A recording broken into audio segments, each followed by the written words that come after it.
కేటీఆర్ హరీష్ రావును సిట్ అధికారులు విచారించడంపై కేంద్ర మంత్రి బండి సంజయ్ ఘాటు వ్యాఖ్యలు చేశారు. ఫోన్ ట్యాపింగ్ విచారణ పేరుతో ఇంకెన్నాళ్ళు డ్రామాలు ఆడతారని మండిపడ్డారు. రాష్ట్రంలో నిజాయితీగా పనిచేసే అధికారులు కూడా పనిచేసే పరిస్థితి లేదని ఫైర్ అయ్యారు. ప్రజా సమస్యల నుంచి దృష్టి మళ్లించేందుకే ఫోన్ ట్యాపింగ్ కేసు పావులా వాడుకుంటారని విమర్శించారు బండి సంజయ్. సిట్టు విచారణ చేసే అధికారులు కూడా మాకు విచారణ వద్దు ఏమొద్దని చెప్పి పారిపోయే పరిస్థితి వచ్చింది. వాళ్ళు కూడా ఈ ప్రభుత్వ వ్యవహార శైలి వల్ల నిజాయితీగా పనిచేసే అధికారులు కూడా విచారణ చేసే పరిస్థితి లేదు. వాళ్ళ వాట్సాప్ చాటింగ్ ఉంది వీళ్ళ దగ్గర. ఇంకేం ప్రూఫ్ కావాలి? మీ దగ్గర ఆధారం లేదని చెప్పన్నారు. నన్ను సిట్టు విచారణ పిలిచిన్నాను.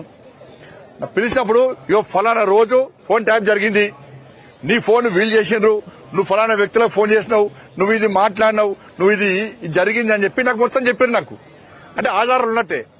నన్ను విచారణ పిలిచి ఇప్పటికి 3 నెలలు 4 నెలలు అయింది. ఇప్పటికి ఎక్కువ 6 నెలలు అయింది. మరి చర్యలు అవి ఇప్పుడు ఏం చేస్తారు? హరీష్ రావు గారు పిలిచారు, కేటీఆర్ గారు పిలిచారు. ఈ వారం రోజులు అలచలు చేస్తారు. ఇక మళ్ళీ ఒక 3 days తర్వాత మళ్ళీ సిట్టు విచారణ క్లోజ్. మళ్ళీ వాటి సిట్టు కూడా మనిషి మళ్ళీ కొత్త టాపిక్ వస్తుంది, కొత్త ఇష్యూ వస్తుంది.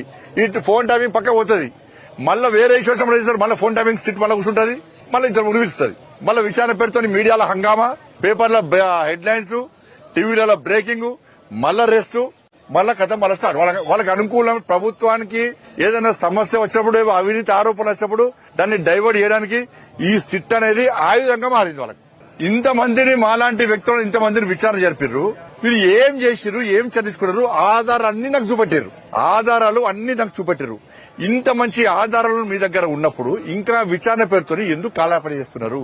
మీరు వాళ్ళని తిడతారు, వాళ్ళు మిమ్మల్ని తిడతారు. ఎందుకు చేస్తున్నారంటే ఎక్కువ విచారణ చేసిన కొద్దీ ఢిల్లీకి ఎక్కువ ముడుపులు ముడతాయి. ఏసీసీ భవన్ కు ఫామ్ హౌస్ కు మధ్యలో డీల్ కుదురుతలేదు. ఆ డీల్ కుదరకపోవడం వల్లనే ఇదంతా తతంగం, ఈ టైం పాస్ విచారణ జరుపుతా ఉన్నారు వీళ్ళు.